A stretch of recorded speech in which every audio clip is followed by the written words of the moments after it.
Hi, in this video, we'll take a look at the 4 C's of 21st century skills and project-based language learning, or PBLL. 我们现在要看21世纪教学的4 C， 还有课题研究、语言教学法。So first, let's define what are the 4 C's of 21st century learning. Briefly, these include communication, 交流, critical thinking, 批判性思维, collaboration, 合作, and creativity, 创造力. These 4 elements are supported by the use of technology, 科技. Now, as we think about how these 4 elements are used in project-based language learning, let's first redefine what PBLL is. Project-based language learning is a method for teaching foreign languages in which students gain knowledge and skills by working in groups or individually for an extended period of time to investigate and respond to an engaging and complex question, problem, or challenge based in real life and going beyond general topics in language learning. It's a version of PBL which has been extensively codified by the Buck Institute for Education. PBL, of course, being project-based learning.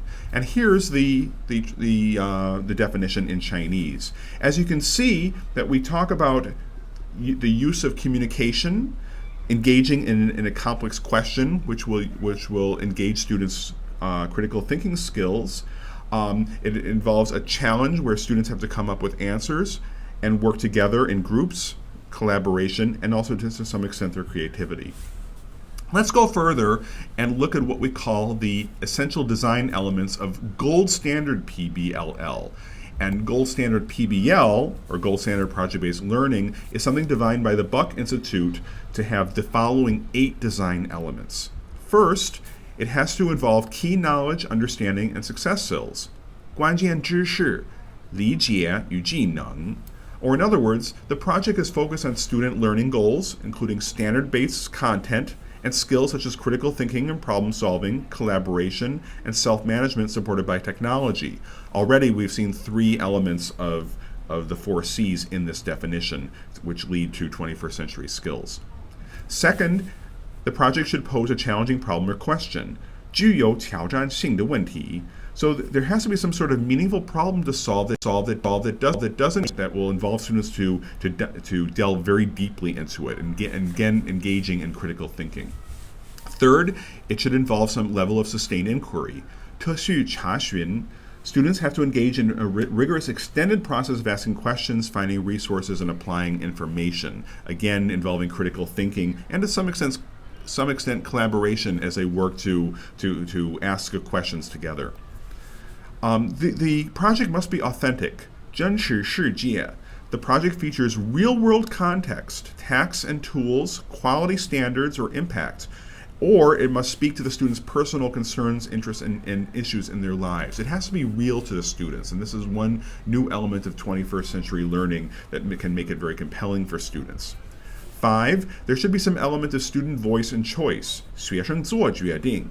Students make some decisions about the project. It can't be all top-down from the teacher, and this also involves their creativity to some extent.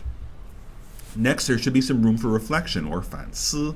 Students and teachers reflect on their learning, the effectiveness of their inquiry and project activities, the quality of the work that the students come up with, and any obstacles that they may come and ways to overcome them.